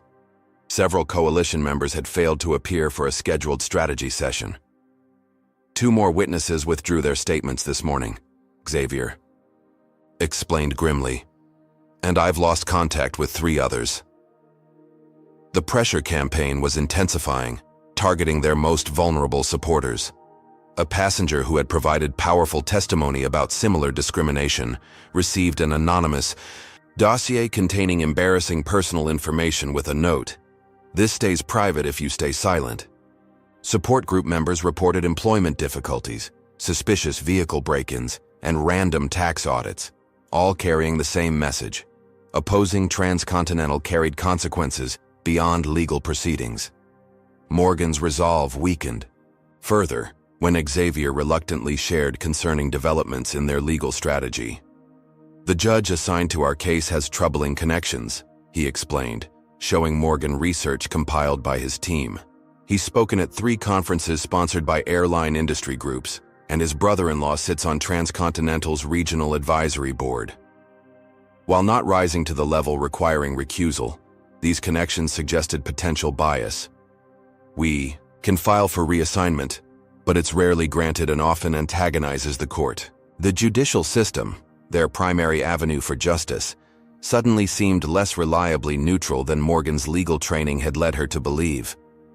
Benjamin arrived late to the strategy meeting, his normally composed demeanor visibly shaken. "They've compromised our secure communications," the cybersecurity expert announced. "Sophisticated infiltration probably began weeks ago. The implications were staggering. Their opponent had likely monitored strategy discussions, witness outreach, and legal planning in real time." "How is that possible?" Morgan asked, remembering the extensive precautions they had implemented. Benjamin's expression darkened. "This level of penetration suggests resources beyond corporate security. Government-grade capabilities deployed against private citizens." The coalition's technical safeguards, which had seemed so robust, had been insufficient against the extraordinary resources aligned against them. That evening, Alone in her increasingly sparse apartment, Morgan faced her darkest moment. Her mother was hospitalized, her finances nearly exhausted, her professional future uncertain, and even their legal strategy potentially compromised. The secure phone Xavier had provided rang with an unfamiliar number. "Ms. Wright, this is Howard Klein, Transcontinental Airways General Counsel." The voice was smooth, confident, the tone of someone who believed they held all the cards. "In the interest of resolving this unfortunate situation efficiently, I've been authorized to present a comprehensive settlement offer." The terms were superficially generous. Full financial compensation for her losses, immediate reinstatement of her professional standing, comprehensive health care for her mother, and a substantial cash payment. The catch came at the end: complete confidentiality, retraction of all public statements, and dissolution of the coalition. "This offer expires at midnight," Klein concluded. "Given your current circumstances, I strongly advise acceptance." Morgan's hand trembled as she ended the call. The offer would solve her immediate problems: her mother's medical care, her financial crisis, even her professional standing. All she needed to do was abandon the fight and allow Transcontinental to continue its discriminatory practices unchallenged. How many more passengers would face similar treatment if she accepted? Yet how could she continue fighting when each day brought her closer to complete personal collapse?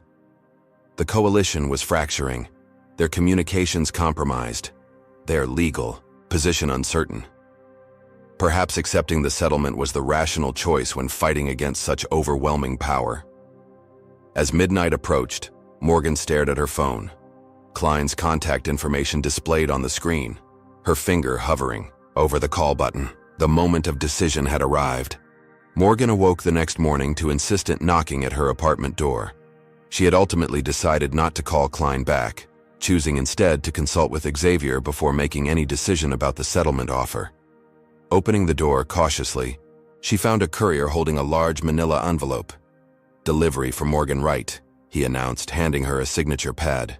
The unmarked package contained a USB drive and a handwritten note. "I worked in TA's legal department for 15 years. What they're doing is wrong. This is everything.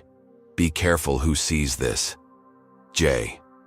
Morgan immediately called Xavier, who advised, bringing the drive directly to his office without connecting it to any personal devices. Benjamin conducted extensive security checks before determining the drive was free from malware or tracking software. The contents proved explosive: thousands of internal Transcontinental Airways documents spanning nearly a decade. Email exchanges between executives described explicit strategies to maintain passenger quality standards in premium cabins by discouraging demographic outliers. Financial records revealed a dedicated fund for quietly settling discrimination claims, categorized as passenger relations management. Most damning were detailed reports analyzing the passenger verification system that had flagged Morgan, showing it disproportionately targeted minorities for enhanced scrutiny by design, not by accident. "This is corporate discrimination with receipts," Xavier whispered as they scrolled through document after document. Among the files was evidence directly linking Transcontinental's practices to biased facial recognition technology. The airline had invested heavily in a system known to have significantly higher error rates when identifying minorities, despite internal testing confirming these flaws. Emails showed executives dismissing these concerns. The occasional false positive is acceptable given the overall passenger composition goals for premium cabins. Another executive had responded, "Agreed. First class has a certain aesthetic that passengers expect and are willing to pay extra for." The casual racism of these exchanges, preserved in corporate communications, revealed discrimination as deliberate strategy rather than unfortunate oversight. The whistleblower's files also identified Diane Reynolds, a senior compliance officer who had repeatedly raised concerns about the legality of these practices. According to internal HR documents, she had been abruptly terminated 6 months earlier for performance issues immediately following a particularly forceful memo warning about potential discrimination liability. Xavier immediately dispatched an investigator to locate Reynolds, believing her testimony could prove crucial if they could reach her before Transcontinental did. Someone this principled would have kept personal records, he reasoned. And they fired her to silence her, which means she knows even more than what's in these files. While Xavier's team worked to contact Reynolds, Morgan focused on another disturbing revelation from the files: Heather Caldwell's background. The flight attendant who had confronted Morgan had a documented history of targeting minority passengers for verification incidents. More troublingly, social media records collected during her hiring showed connections to several organizations classified by civil rights groups as white supremacist adjacent. These affiliations had been flagged during her background check but dismissed by a supervisor as irrelevant to job performance. The airline had knowingly placed someone with explicitly biased views in a position of authority over passenger verification, then expressed surprise when discriminatory incidents occurred. The most shocking discovery came buried in a folder labeled Risk Management, Special Situations. It contained audio recordings of a planning meeting held 2 days before Morgan's flight. In the recording, Trevor Richardson could be heard discussing specific verification targets for the coming week's premium routes. Morgan's name was explicitly mentioned. Wright, Morgan, Platinum member, frequent first-class upgrade, filed complaint last month about entertainment system. Add to FRP list for Chicago route. Another voice asked about justification, to which Richardson responded, standard random selection. If questioned, reference security algorithms. The meeting continued, with executives discussing how to discourage certain passengers from premium cabins without creating actionable evidence of discrimination. Morgan listened in stunned silence as her ordeal was revealed to be not random misfortune, but targeted action. Deeper in the files, they discovered internal communications revealing the airline's explicit rationale for targeting minority passengers in first class. A presentation to regional managers titled Premium Cabin Experience Optimization contained survey data showing some passengers reported higher satisfaction when premium cabins maintained demographic consistency with historical patterns. Rather than challenging these biased preferences, Transcontinental had implemented systems to cater to them. One slide specifically noted, passengers paying premium prices expect an environment that matches their comfort parameters. Our verification protocols help maintain these expectations. The document effectively admitted using discrimination as a business strategy to satisfy the prejudices of some high-paying customers. The evidence extended beyond passenger treatment to hiring and promotion practices. Internal HR directives showed flight attendants were assigned to premium cabins based partly on appearance factors contributing to passenger comfort, a thinly veiled reference to racial preferences. Emails between James Whitfield and the VP of Customer Experience joked about passenger quality control when discussing the verification system's effectiveness. Most disturbingly, a legal department memo analyzed the financial benefits of occasional settlements versus the premium revenue generated by maintaining cabin composition standards, concluding that discrimination was profitable, even accounting for occasional payouts to those who complained persistently enough. The historical context of these practices proved particularly damning. A document titled Premium Service Evolution traced the airline's passenger verification procedures to policies originally developed in the 1960s during desegregation. Though the language had been modernized and technically discriminatory terms removed, the underlying purpose remained unchanged, controlling who had access to premium spaces based on demographic characteristics. The document even referenced legacy standards being maintained through contemporary methods, revealing how systemic discrimination had simply evolved more sophisticated disguises rather than being eliminated. This historical continuity transformed the narrative from isolated incidents to ongoing institutional racism. Among the final documents was perhaps the most damning evidence yet, a spreadsheet detailing Transcontinental's passenger relations resolution fund. This dedicated financial reserve, approved at the board level, existed specifically to settle discrimination claims when they couldn't be otherwise suppressed. The fund documentation explicitly categorized complaints by passenger, race, with different standard settlement ranges for different groups. The systematic nature of this approach proved discrimination wasn't an accident, but an anticipated cost of doing business. one the airline had carefully budgeted for. Morgan and Xavier exchanged looks of disbelief as they realized the extent of what they had uncovered. This wasn't just evidence of discrimination against one passenger. It was the blueprint for an entire system designed to exclude while avoiding legal consequences. Late that evening, as they organized the overwhelming evidence, Xavier received a call from his investigator. "I found Diane Reynolds," he reported. "She's willing to meet tomorrow morning. Says she has additional documentation we haven't seen yet." For the first time in weeks, genuine hope replaced Morgan's exhaustion. The whistleblower files alone might have been enough to turn the tide, but Reynolds' testimony could provide the human element needed to make the evidence truly compelling. As Morgan finally returned to her apartment that night, she felt the balance of power had shifted definitively. Transcontinental had built elaborate systems to hide their discrimination, but those very systems had created the paper trail that would ultimately expose them. Their own meticulous documentation of prejudice would become the evidence that brought them down. The meeting with Diane Reynolds transformed their strategy entirely. The former compliance officer arrived at Xavier's office with not only her own extensive records, but a detailed understanding of Transcontinental's vulnerabilities. "They've convinced themselves they're untouchable," she explained, sorting through her files. "That arrogance creates blind spots we can exploit." A poised woman in her 50s with 30 years of aviation industry experience, Reynolds had documented every discriminatory policy she encountered, preparing for exactly this moment. "I knew someone would eventually build a case strong enough to matter. I just didn't expect it would require someone of your professional caliber being victimized so publicly." Her validation of Morgan's experience carried special weight, coming from someone who had witnessed the system from the inside for years. With Reynolds' guidance, Xavier and Morgan developed a multi-channel approach to release their evidence for maximum impact. Rather than filing everything in court at once, where it could potentially be sealed through procedural maneuvers, they created a strategic distribution plan.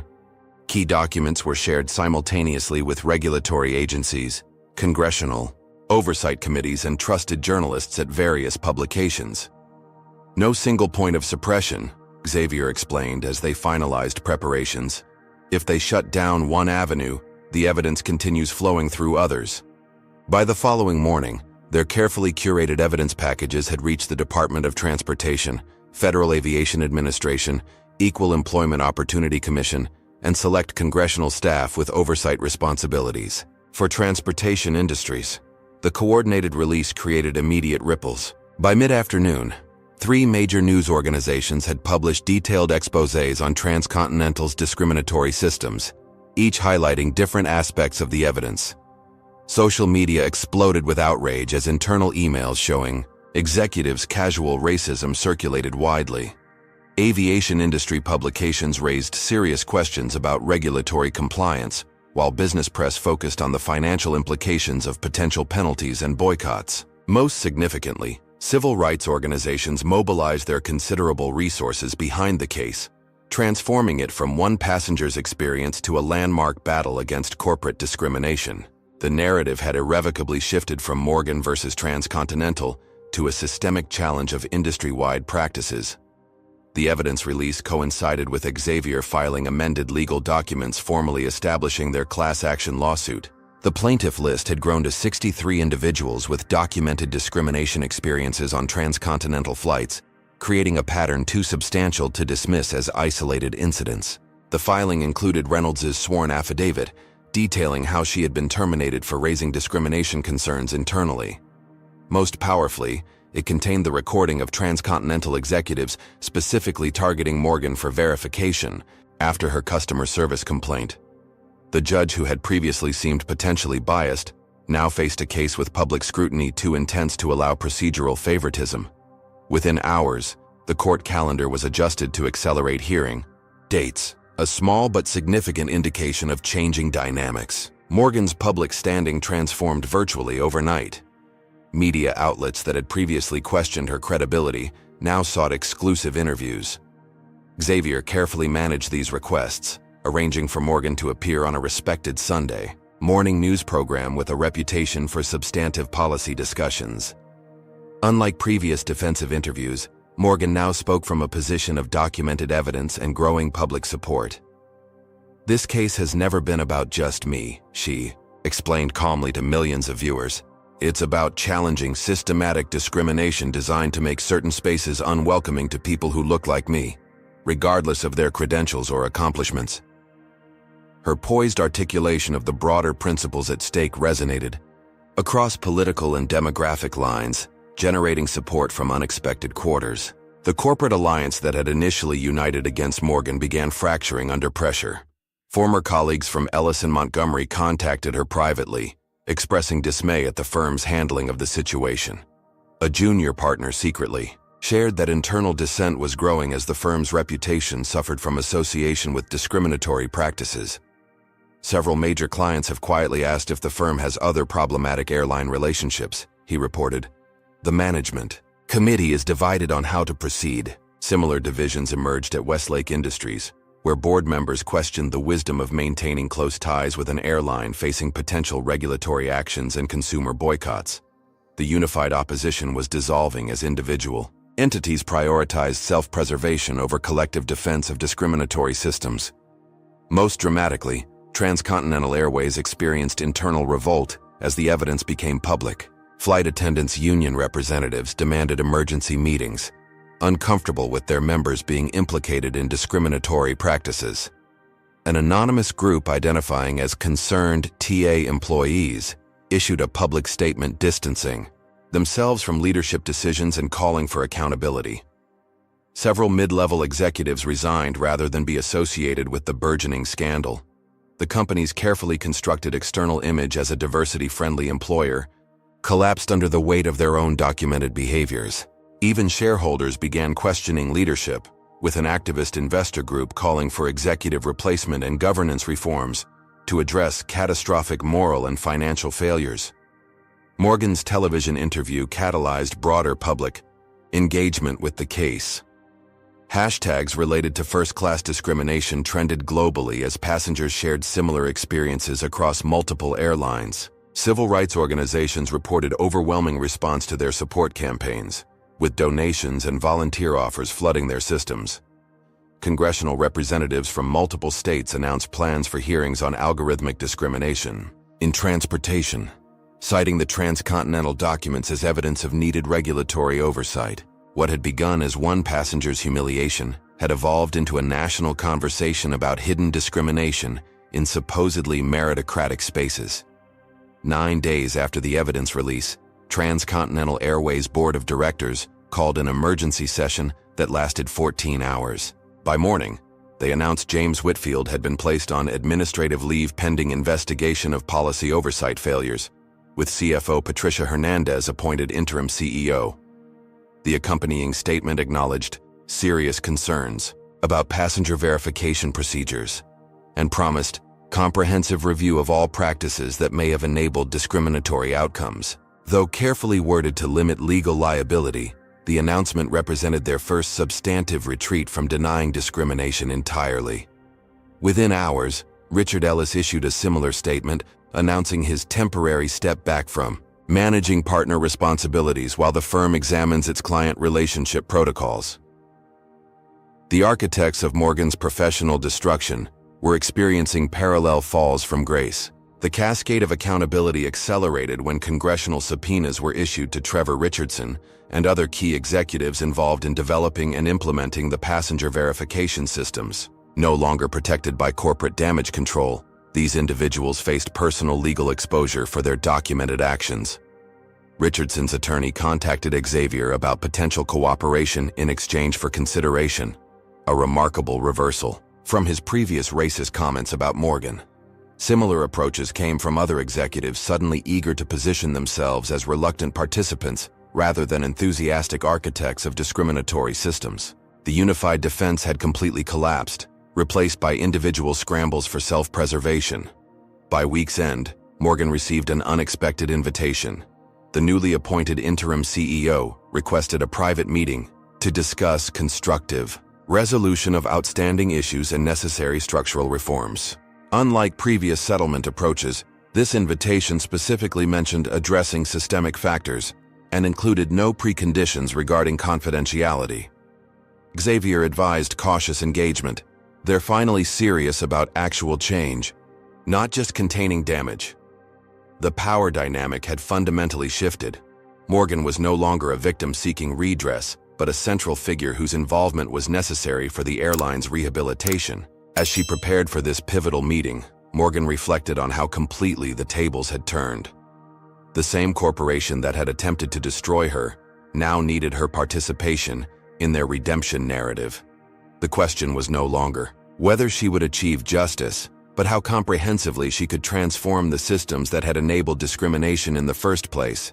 6 months later, Morgan stood at a podium in the grand ballroom of the Westfield Hotel, addressing the annual conference of the National Transportation Equity Alliance. Behind her, a banner proclaimed the conference theme, Equal Access Across All Classes. The audience included aviation executives, regulatory officials, civil rights advocates, and legal professionals, many of whom had been directly involved in the landmark settlement agreement, now transforming industry practices. What began as a moment of humiliation became a movement for accountability, Morgan told the attentive crowd. Today, we're seeing the implementation of the most comprehensive anti-discrimination reforms in commercial aviation history. The journey from first-class passenger to keynote speaker at this prestigious event reflected how completely her personal ordeal had transformed into systemic change. The settlement agreement with Transcontinental Airways had shattered precedent, in both scope and substance.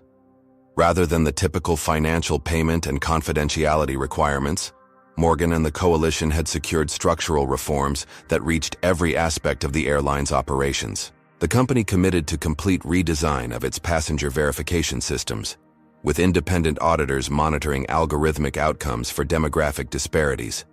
Training programs for flight crews now explicitly addressed unconscious bias and provided practical intervention strategies when discrimination occurred. Most significantly, the airline established the industry's first passenger equity office with substantial authority to investigate complaints and recommend personnel actions, with Diane Reynolds appointed as its inaugural director. Financial compensation had been substantial but distinctively structured. Rather than accepting personal payments, Morgan had insisted that settlement funds establish the Air Travel Justice Foundation, providing legal assistance to passengers experiencing discrimination across all airlines. The foundation's first year had already supported 37 cases, creating mounting pressure on other carriers to proactively reform their own practices rather than face similar litigation. Additionally, Transcontinental had committed significant resources to minority scholarship programs supporting education in aviation, hospitality management, and transportation policy, expanding diversity in the industry's future leadership pipeline. Individual accountability had been equally unprecedented. Heather Caldwell faced criminal charges for falsifying medical records and making false statements to security personnel. Trevor Richardson and several other executives received substantial penalties from regulatory agencies for implementing discriminatory policies. Most significantly, James Whitfield remained under SEC investigation for potential securities violations related to his stock sales prior to the scandal becoming public.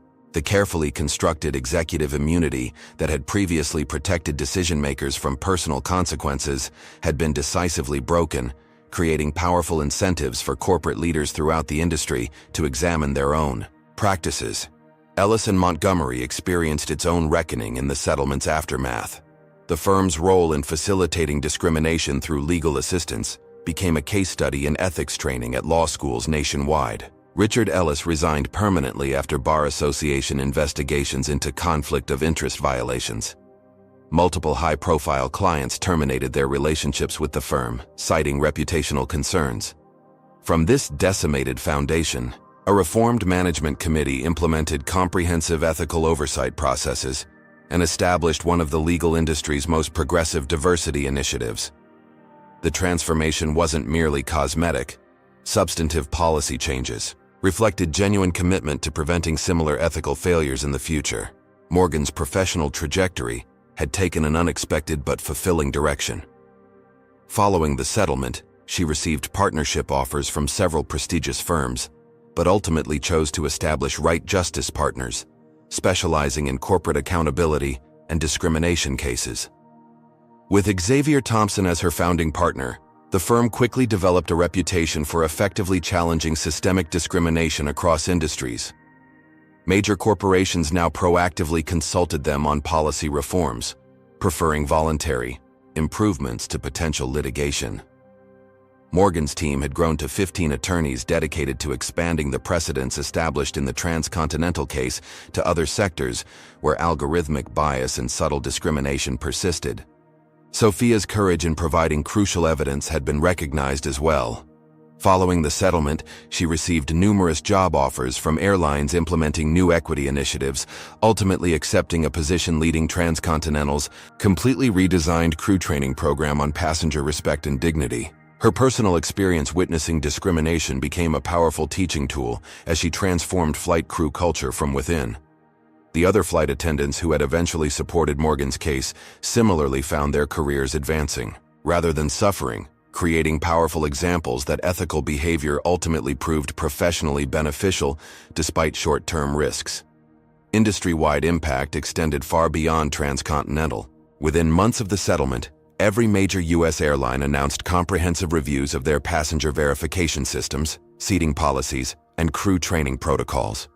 The Department of Transportation implemented new reporting requirements, specifically tracking demographic patterns in passenger complaints and resolution outcomes. Insurance companies began requiring documented anti-discrimination protocols before issuing liability coverage to carriers. The collective effect transformed aviation from an industry with minimal accountability for discrimination to one with multi-layered oversight and transparency requirements. Passengers of all backgrounds began reporting measurable improvements in equitable treatment across service classes. For Morgan personally, perhaps the most meaningful outcome was her mother's recovery and renewed pride. Elaine Wright, fully recovered from her stress-induced cardiac episode, beamed from the front row of the conference audience. The woman who had raised Morgan alone while facing her own battles with discrimination now watched her daughter lead transformative change at the national level. Their relationship had deepened through shared adversity, with Elaine's wisdom and resilience providing essential support during the darkest moments of Morgan's journey. The justice Morgan secured wasn't just for herself, but for generations of passengers who had silently endured similar treatment without recourse. The conference keynote represented Morgan's most comprehensive public reflections on the experience and its aftermath. "Systems designed to exclude require systems designed to correct," she told the audience. "Accountability isn't about punishment but transformation. We've created structures that make discrimination financially, legally, and reputationally unsustainable for corporations." Her words resonated with particular power, coming from someone who had experienced discrimination's impact firsthand, yet focused on systemic solutions rather than personal vindication. The standing ovation that followed reflected recognition of both her personal courage and the broader movement she now represented. As the conference concluded, Morgan received news of the final symbolic victory.